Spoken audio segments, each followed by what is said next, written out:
Max Bankman, I'm the new doctor. Welcome aboard the Odyssey. ABC Thursdays. This ship is heaven. We're tending to our passengers' dreams. I'm in. From 911 executive producer Ryan Murphy comes a splashy new drama on a luxury cruise ship with Joshua Jackson and Don Johnson. It's your job to keep everyone alive. She's in VFib. 1, 2, 3. Clear. I have a pulse. You're going to be okay. Dr. Odyssey. Thursdays, 9/8 Central on ABC and stream on Hulu.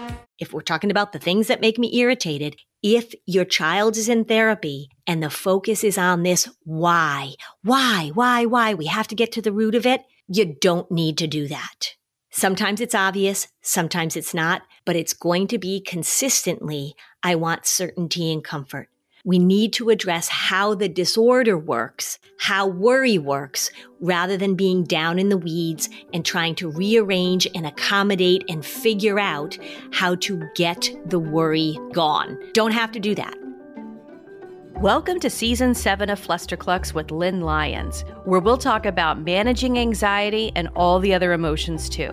We tackle the serious stuff without being too serious. I'm your co-host, Robin. I'm Lynn's sister-in-law, and I'm here to ask your questions. And I'm Lynn Lyons. I'm an anxiety expert, speaker, mom, and author. I've been a therapist for 35 years. Parenting can be a Flusterclux, and I'm here to help you find your way. I'll tell you what to do and what to say.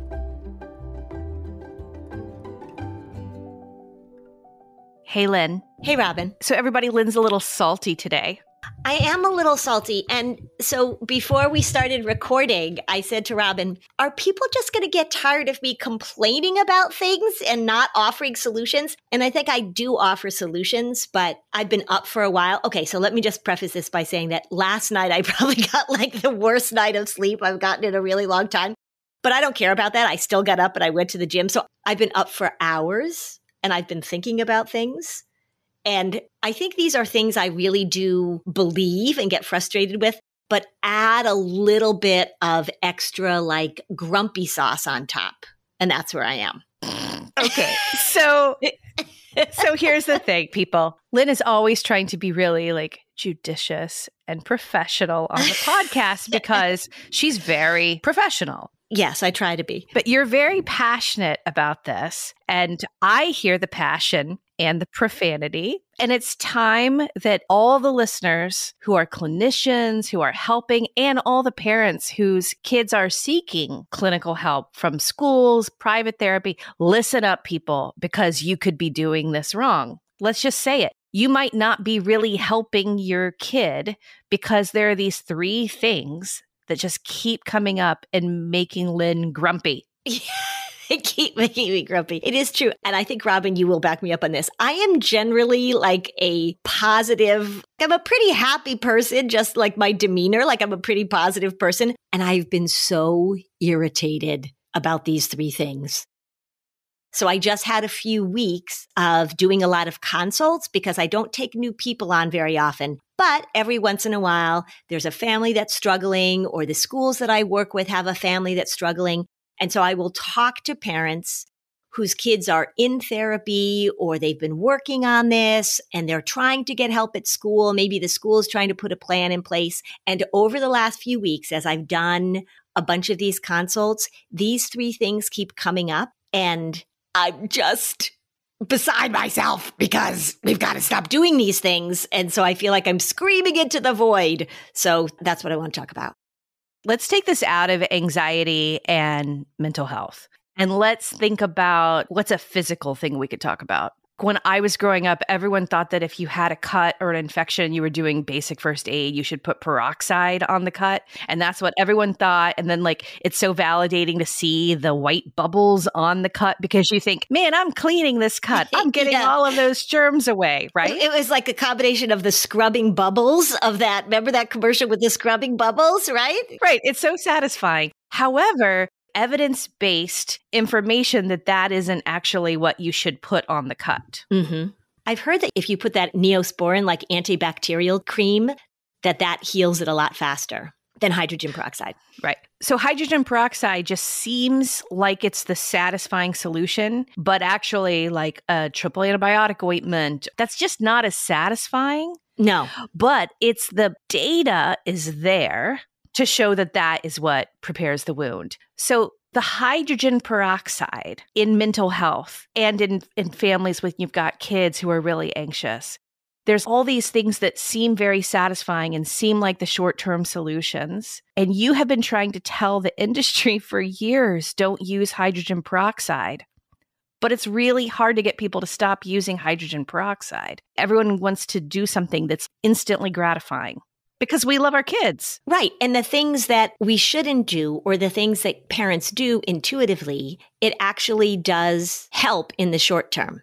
Of these 3 things that I feel particularly grumpy and saucy about today, one of them is definitely like hydrogen peroxide because it does feel very satisfying and it immediately gives you a response that you probably think like, oh, I'm doing the right thing. One of them I also know, however, parents are very miffed by it. Parents don't like it at all. When I talk to parents, they're like, yeah, we don't get it, but I guess this is the way it's supposed to be. So that's one of the things. And then the third thing is just hard to get a handle on, harder to understand. And it's something that therapy and therapists have been doing for ever and ever and ever. And it's a really big shift out of what people think therapy is and what therapists think therapy is. So there's sort of 3 categories here. There's the hydrogen peroxide, and then there's the, why are we doing this? But I guess we're supposed to. And then there's the, yes, this is what we do. And those are the 3 things I want to talk about. I just want to add, we did a podcast recently on how to use this podcast. One of the things that we could do as a podcast is we could just take listener questions on a variety of topics. My son is anxious at sports. My daughter's anxious by thunderstorms. My son is isolated and will not get out of his room and doesn't want to go to school. There are thousands of scenarios of families trying to tackle and manage the anxiety in the family. But we want more for our listeners. We're trying, and Lynn is trying to train us all in how to manage these things because, you know, you said this before and in the beginning, I always try to explain, like, I'm just a person, people. I'm not a clinician, but we've been doing this podcast a while. And Lynn is right. This stuff is predictable.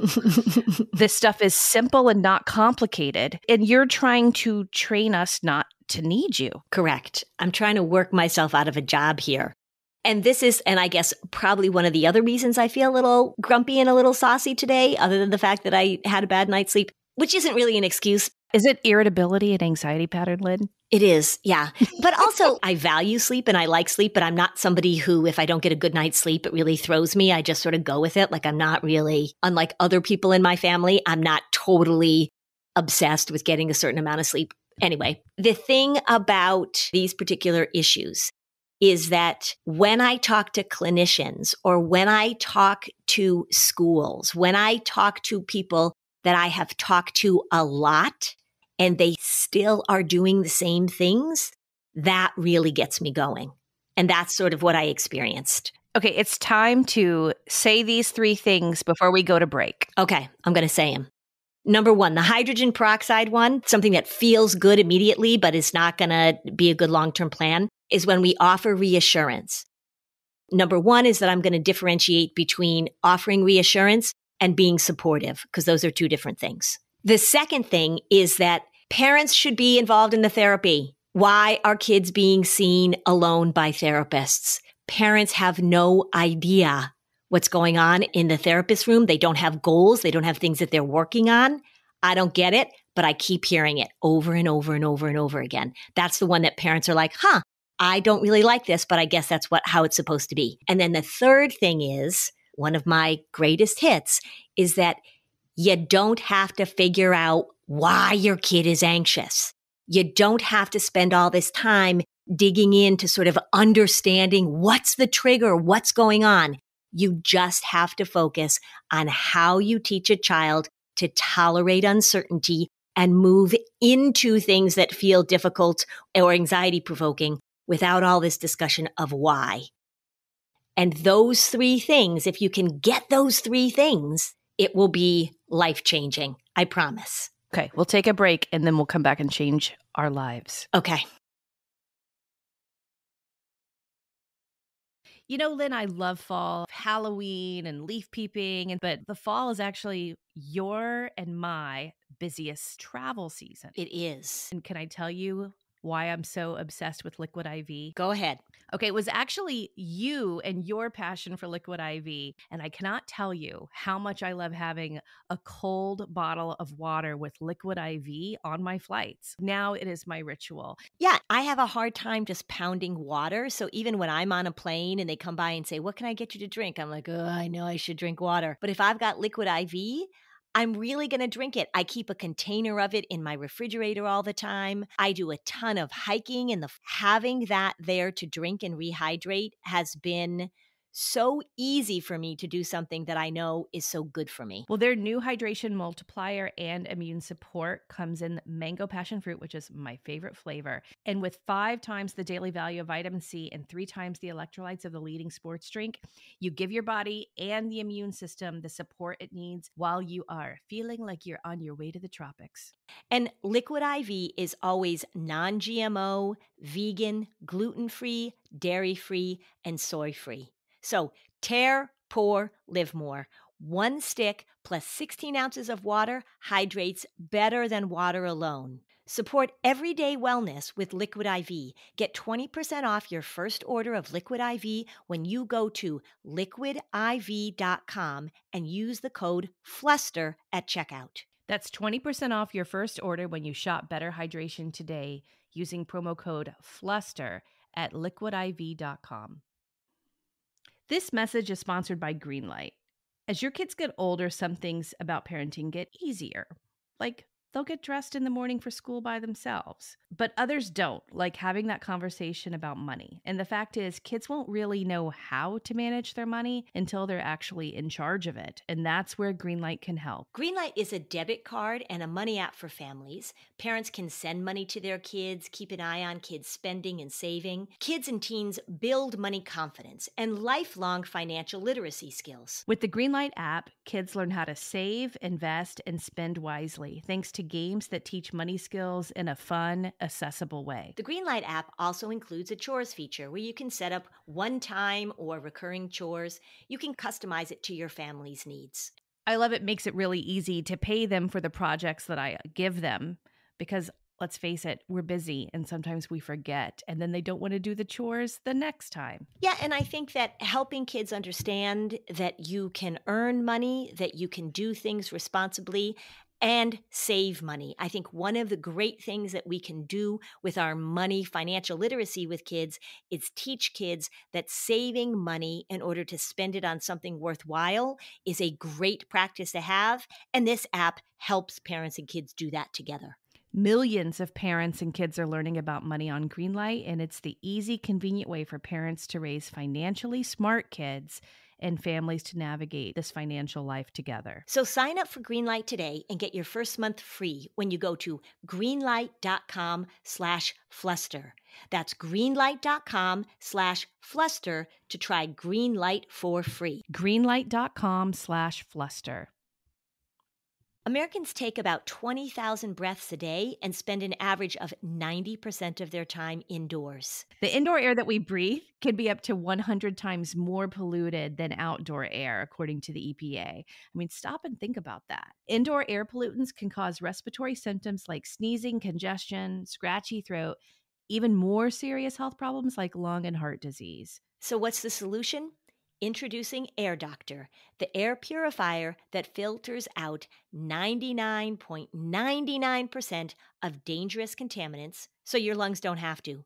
This includes allergens, pollens, pet dander, dust mites, mold spores, even bacteria and viruses. Air Doctor comes with a 30-day money-back guarantee, so if you don't love it, just send it back for a refund minus shipping. Head to airdoctorpro.com and use promo code Flusterclux and you'll receive up to $300 off air purifiers. Exclusive to podcast customers, you will also receive a free 3-year warranty on any unit, which is an additional $84 value. Lock this special offer by going to AIRDOCTORPRO.com and use promo code Flusterclux.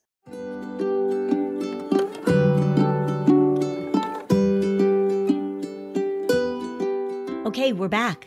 Okay, so let's talk about the hydrogen peroxide. This is reassurance versus support. Yeah. So I say all the time that as we're asking kids to step into their worry, as we're asking them to change their relationship with their worry, because we know avoidance begets avoidance, that we want to be loving and supportive and encouraging. So that means that we say things like, I know this is tricky, or I know this feels difficult, but we've got a plan. I'm here to support you. We can do this, and I'm going to help you. And there are things that I'm changing too. Those are all supportive statements that I completely advocate for. That parents say, I know this is hard. I love you. I get it. I understand. I have these feelings too. That's supportive, encouraging language. The reassurance is the statements that we make that are actually there to give the anxiety what it's looking for. Comfort and certainty. That's right. You got it. Comfort and certainty. And by the way, I was just talking to a little 7-year-old the other day, and I said, hey, little muffin, what does anxiety want? And she goes, certainty and comfort, right? She gets it. And she's doing great. When we offer reassurance, we say things like, the bee isn't going to sting you, or nobody at school is judging you. Everybody wants you to succeed. You can do this hard thing. And also, the bus driver is really nice, or you're not going to throw up, or I promise that I'll be there to pick you up. There's no such thing as vampires. All of that language that we give that tries to make a child or an adult feel better about the uncertainty that they feel. The worry, of course, is telling this story. It's making a story of danger. It's making a story of uncertainty. And then we come in and we're really talking to the worry to say, hey, you know what? Nothing bad is going to happen.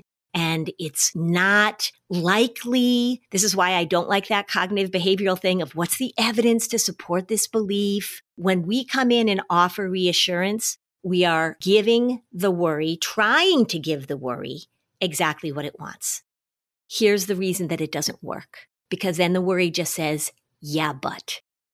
So let's just take an extreme example. That's what I was just thinking. It's like if you're a parent and you want to say, I know this is uncomfortable, but there's no but. I know this is uncomfortable. I guess the only but that you would support is, but you can handle it. Because anxiety is telling the kid they can't handle it. Right. That's a good way to put it, Robin. Remember that the only thing I'm focusing on, the main thing I'm focusing on is when the worry shows up and starts telling the story, when the worry shows up and starts catastrophizing, when the worry shows up and starts saying, let's watch this horrible movie. That's the relationship that we want to change. As my pal Reed says, it's a difference between what's a signal and what's noise.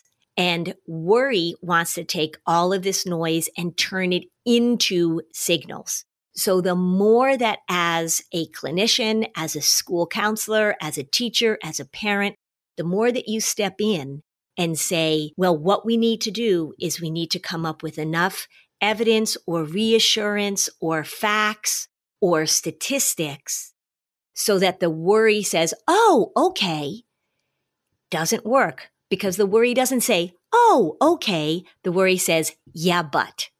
Extreme example, you're afraid of driving across bridges, and somebody gives you all of these statistics about the safety of bridges.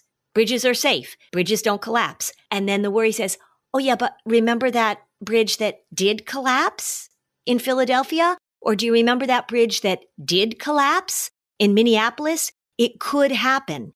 So the more that you try and offer reassurance as a way to create certainty, the more that you're just going down that rabbit hole.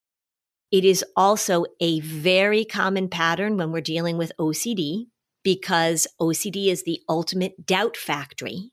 So you have a worry, you have an intrusive thought that you might have done something, and then you're looking for the reassurance that you didn't.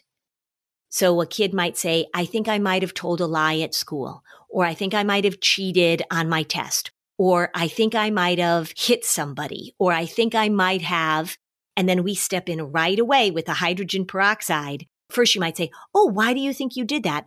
Or you say, oh, well, let's go over the day. Let's recount all the things you did today to make sure that you didn't do the thing that you're afraid of doing. All of that is reassurance. What we are focusing on, what we're really working on, is talking about how do we say to a kid in that situation, they have OCD, they come home and say, oh, I might have cheated on the test. You go, oh, there's your OCD again, bossing you around.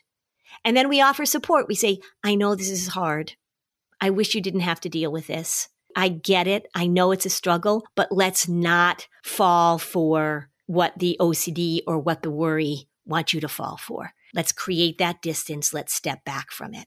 That's the difference. Here's what I think about as you say this. When I manage grief, because I've had a lot of loss in my life of Emily and friends, I always acknowledge that when I'm in a state of grief, there's a void that can't be filled because I can't bring that person back. So to try and do anything other than accept that and acknowledge I feel of like a moment of grief and there's just nothing that is going to change that. And that's hard. You work to the point where you can accept it, but you could do all these things to avoid your feelings of grief and just keep trying to fill a hole that can't be filled. It's like Inigo Montoya in Princess Bride. He grieved his father at the end. It's like, okay, I'll give you anything you want. I want my father back. He like spent his whole life grieving and then he didn't know what to do. If we just listened to the anxiety voice, like the grieving voice, we would all end up under a weighted blanket in our rooms. We would never leave. We would never talk to anybody. And our life would be this very small thing of certainty and comfort.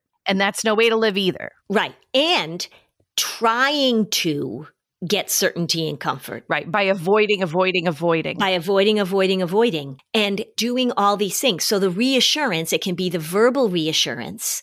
But then we also offer like these things that if I reassure you with this magic rock, if I reassure you with this weighted blanket, if I reassure you with this fill in the blank. And the most challenging part of this, like you say, which is the most challenging part of grief too, is to be able to accept that the feelings you have, the worries you have, the doubt you have, it's there. And the goal is not to get rid of it. You can't. And with anxiety, the more you try and get rid of it, the stronger it gets. That's the paradoxical nature of it. And so I really want parents to understand the difference between being supportive, I get it, this is so hard, and reassurance. I'm going to make this go away. I'm going to make sure that I pick you up at the time that we said. I'm going to text you all day long to reassure you that you're not going to throw up. I'm going to give you all of these verbal cues, these objects, these coping strategies that will reassure you that your worry will go away. It's not even about the worry. It's that what you're worried about won't happen.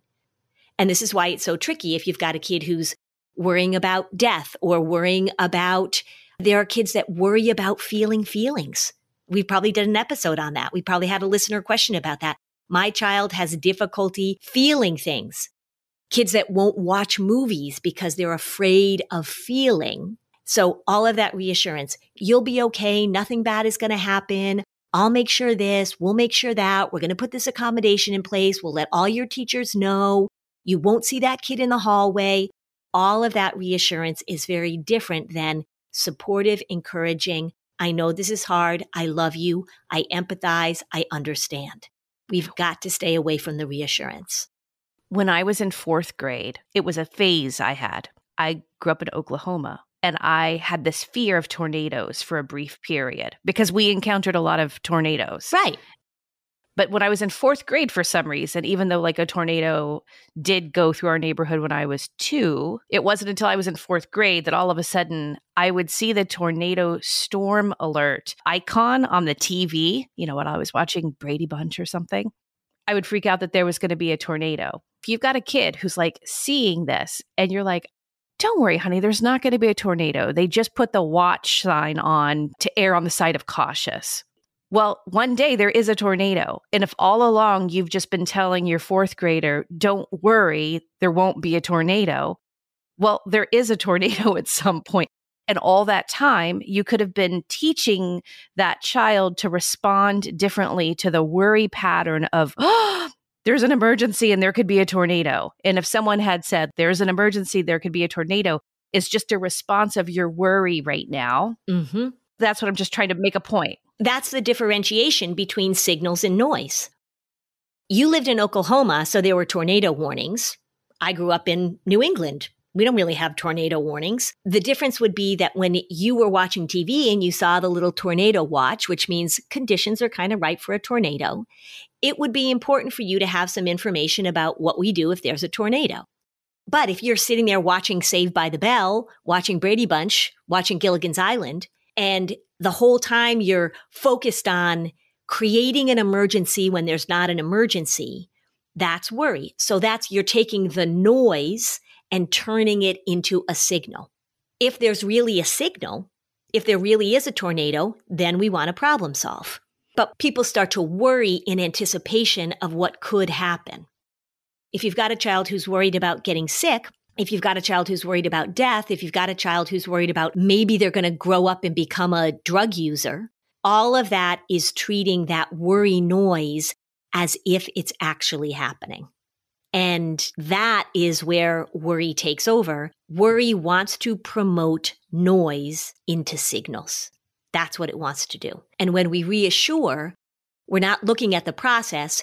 We're not saying, hey, what you're doing right now is your worry is promoting something into an emergency that's not an emergency. Which is a pattern. I know you call it process. It's easier for me to understand it as a pattern. Right, a pattern. What we want to do is say, I get it. Your worry is really bossing you around right now. And to even say to a kid, oh, looks like your worry just promoted that to an emergency. I was talking to a kid the other day and he said, when I'm at school, my symptoms, my anxiety symptoms, he gets a tummy ache. He said, they're so awful. I have to go home because I can't be in school when I have these symptoms. And I said, so that's your worry promoting your symptoms into an emergency. And that's where the reassurance, like, you're fine. Nothing's going to happen. You're not going to throw up. There's not going to be a tornado. Nobody's going to judge you. All of that reassurance, instead of saying, hey, this is what your worry is doing, we reassure about the specific content. This is the hydrogen peroxide. Correct. Okay. Let's talk about the second thing now. Okay. So the second thing is parents not being involved in the therapy. If I could bang my head on my desk right now, which I could theoretically, just imagine that's what I'm doing. I'm symbolically banging my head on the desk right now. When I talk to these parents who are so absolutely committed to trying to help their children. Of course they are. Of course they are. They wouldn't be talking to me if they weren't. They've sought me out. Usually, in order to get a consult with me, you have to really work at that because I don't have a lot of time and I don't have a lot of openings. So I am talking to this caring, loving, squeaky wheel of parents who are desperate for help for their kid. That's who I'm talking to when I'm doing consults. Most of the time, their kids have been in therapy or are in therapy. And 95% of the time, I say to them, what are the goals that you're working on at home? Are you involved in the therapy? What is the therapist telling you to do? 95% of the time, the parents are not at all involved.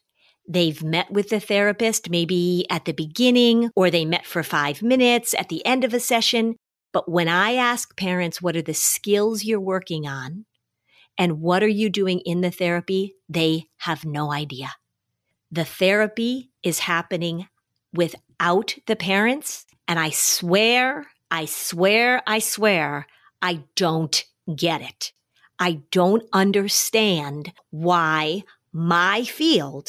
people in my field who treat anxious families, who treat anxious children are keeping parents out of it. I don't understand. Ellie Leibovitz, who is from Yale, who created the space program, he did an excellent job of looking at the value and the efficacy of including parents in treatment, such that he said, I will work with the parents to reduce accommodation to help them break their patterns, and I don't even need the kids. I've been saying this for decades. That's right. When you and Reed wrote your book, Anxious Kids, Anxious Parents, long before that, was considered strange, right? Yeah, the publisher was like, should we really say it that directly? Do we really want the title to be Anxious Kids, Anxious Parents? Aren't we implying that the parents?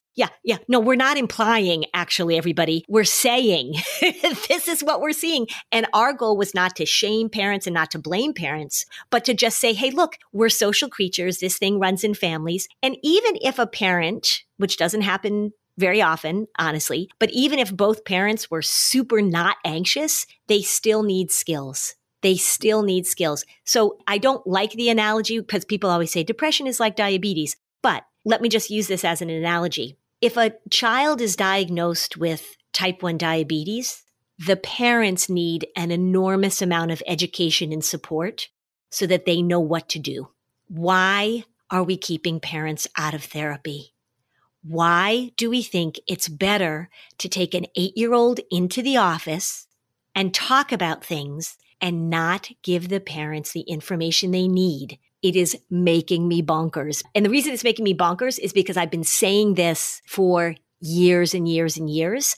And again, I said, I've done a lot of consults these past few weeks, and I've asked the parents, what do you know about this? Are you involved in the therapy? What are you learning to do at home? And the parents sort of sheepishly say, we don't know, or we haven't been told anything. One family said to me, well, the therapist wasn't telling us anything, so we did our research on our own. They're trying to figure it out. And unfortunately, the research that they did wasn't really stuff that would be helpful. It was kind of wackadoodle stuff that they came across, I don't know where, somewhere on the internet. I don't get it. I don't get it. Okay, so you keep saying you don't get it, but I'm going to be the jerk here. I think they don't get it because they don't know how to treat a family. I think they don't do it because, as you have pointed out, anxiety is tricky, and there are many people in the profession who actually are not trained to help with it. I mean, isn't that really it? Yeah, probably. Yeah, because then if I say to the kids, so say the parents say like, no, we're not involved in the therapy. And then I say, and I've come to just ask this question in all sorts of contexts, I will say to the kids, what are you learning about anxiety? And they will say, I mean, I'd bet like thousands of dollars on this response. I'd say, okay, I'm going to ask this question and I'll bet you $10,000 this is what they're going to say. They're going to say coping strategies.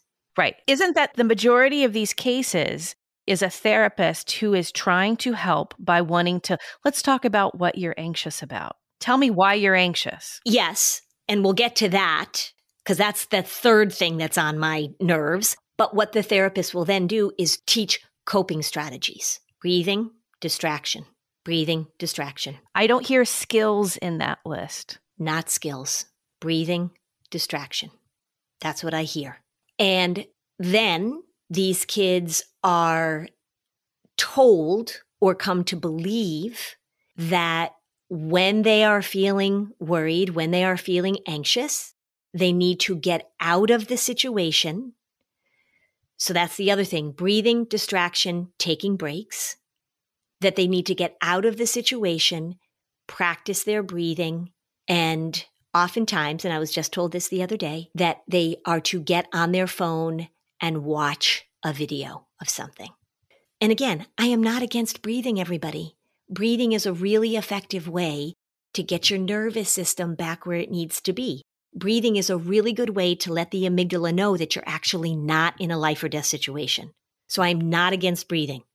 Breathing is really, really helpful as a way to get your feet back under you so then you can step in, because we have to step in order to retrain the brain. But that part is missing. And the distraction, sometimes distraction is fine. We get stuck on something. Oh my God, I got to distract myself. But the reason we distract ourselves sometimes is to give our busy brain a break, because then we have to step back into it. If you're in school and you're having a rough time and you need a break, not against that either. Take a break, go outside, walk around, move your body so that then you can step into the situation. But that part is missing. Can I throw out something too? Parents who kind of want to avoid their kids' therapy are wanting to avoid uncomfortable conversations as well. right? Yeah, I think it's a combination. I think parents really are just doing what they're told because they're saying, well, there's something wrong with my kid. I don't know how to handle it. I can empathize with it because we know that anxious parents often have anxious kids. That's just the way it works. So they are listening to the professionals. Because if I ask them, if I say, would you like to be in the therapy? Would you like to hear what's going on? A parent once told me, I would love to be in the therapy with my 9-year-old, but the therapist told me that that's not allowed. I'm like, what are you talking about? So parents are listening to the professionals. They're trusting the professionals. And I think there are some parents that want to just hand their kid over to somebody and say, please fix this because I don't know what to do. Let's just take a step back and just state your policy about families in therapy. If you can drive to your appointment by yourself, you can come to your appointment by yourself. That's my policy. Now, even sometimes with kids have driver's license, I still need the parents. And there are some exceptions. I have a few kids that I've seen for several years. They come and go. And maybe now they're like in 8th grade. And they like the idea of coming in and seeing me alone and talking about the skills because they're working the program. But these are kids who have moved into the category of, I know what the skills are. I know what the homework is. I know what I'm supposed to be doing. I'm keeping my success journal. So I would like to come in by myself and talk to Lynn.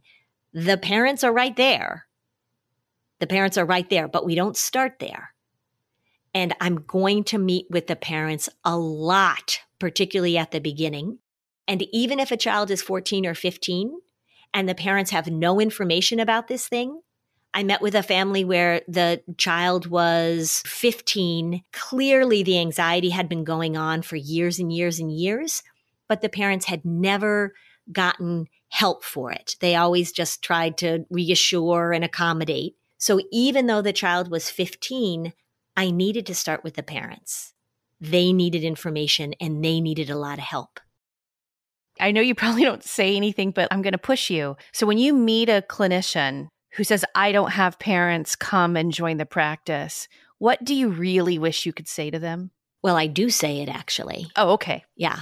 Talking to a family the other night at a speaking thing that I did, and they came up to me afterwards and asked a question, and they said, our child is in therapy, and I think the kid was like 9 or 10. And I said, are you in the therapy? And they said, no, the therapist just works with our child alone. I said, wow, that's appalling. That's what I said. I said, that's appalling. I am being a little bit more direct. For a therapist, I would say, you need to justify that position to me. Justify that position to me.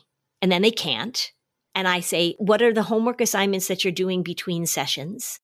What are the parents practicing? And what are the skills that these parents don't have? Because one of the things we know from the research is that the more that a family accommodates the anxiety, the worse the problem is and the less likely it is the therapy is going to be successful.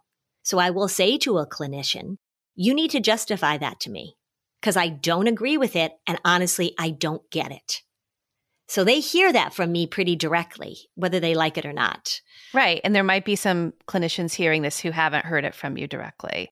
One of the phrases that has come up on this podcast that came out was anxiety is a family problem and it is a family solution. Correct. Because it is about learning how to interrupt the patterns. And people don't even know what the patterns are to interrupt. Right. Is there anything more effective than a parent modeling interrupting their own patterns and verbalizing that they're doing that for their own kid? You're showing them those skills. And if you don't know the skills yourself, they're really missing out on their most important teachers teaching them the most important skills in life. Yeah. I was talking to a mom the other day. She is really working hard to help her kids. And she's a mom pretty much doing it alone. She said, I just am working on being encouraging. And I say to my child, we can do hard things. And I said, that is a great encouraging thing to say. But what are the hard things that you're doing? And she was like, I don't know how to answer that. So I said, it's like somebody says to you, we're going to bake some sourdough bread. I'm not going to give you the recipe. I'm not going to give you the ingredients. It's hard to bake sourdough bread. It's hard to get it to rise correctly. You have to practice a lot. So I want you to say to your kid, we're going to do hard things. We can do hard things. but you don't have the recipe and you don't have the ingredients. So the encouragement is great, but you need the information. And if kids don't understand how this thing works, if they don't understand the worry cycle, which I've talked about a lot, if they don't get the absolute rationale for the symptoms that they're feeling, because all those symptoms make sense, we're not going to get anywhere. And parents need that information. Parents, if you are listening to this and your child is getting help for anxiety, or you're thinking about getting help for your child for anxiety, you are allowed to say, I want to see somebody who works with parents. And I say this all the time. If you made me choose, if you said, Lynn, you can only work with the parents or the kid, 98% of the time, I'm going to choose the parents. People email me all the time and they say, we're looking for somebody to work with our 6-year-old daughter. And I know what's going to happen. They're trying to find, and they'll say, we can't find anybody that works with kids that young. It's parents that need the support. Your 6-year-old can be in there, sure, but you don't need somebody who works with 6-year-olds. You need somebody who knows how to teach parents how to manage this thing. We've just got to keep talking about that. I just met a woman who was a podcast listener. She kind of implied like, I don't have anxiety, as if that's possible, because every human does. Right. And that's what I said is like, you have anxiety patterns too. They might just manifest differently than your daughter's. And they might not be intruding on your life as much as they are on your daughter's. Correct. So to think that you are not experiencing anxiety, that's not going to be helpful. Right. And I just want to give a shout out to you because like you can't really see this, but I see all of our emails and our Facebook messages and everything. And people, I can't tell you how many times people write in and say, we have been trying for years and we have seen so many people and nothing has helped. And this podcast or Lynn's book or her talk is the aha moment so many families need to realize that if they are not working as a family on these skills, there's no positive change that's really going to come about.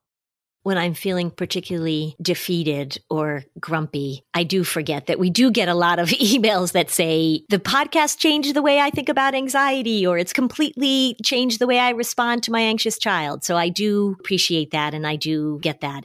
Maybe it's just unrealistic for me to think this, but I will tell you, of all the people that are treating anxious kids right now, I think probably a huge majority of them are not teaching parents skills. I just hear it too much to think otherwise. I just hear it all the time.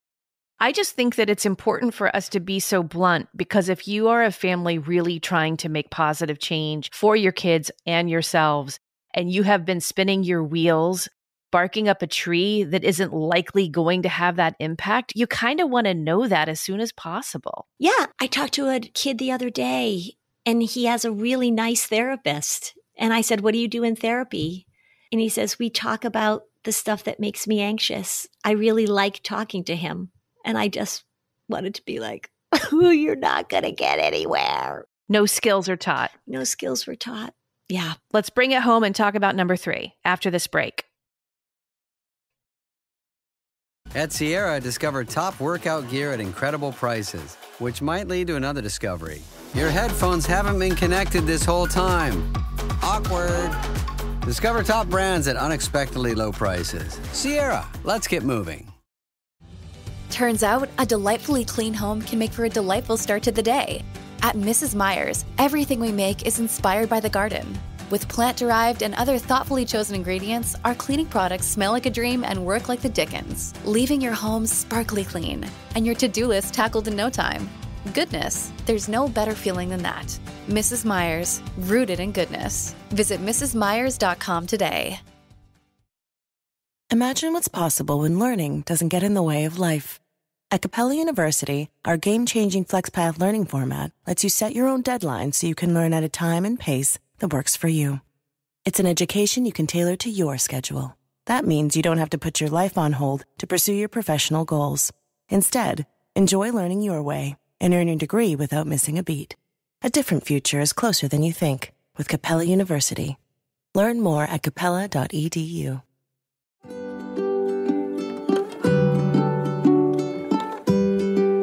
Okay, so now back to the show.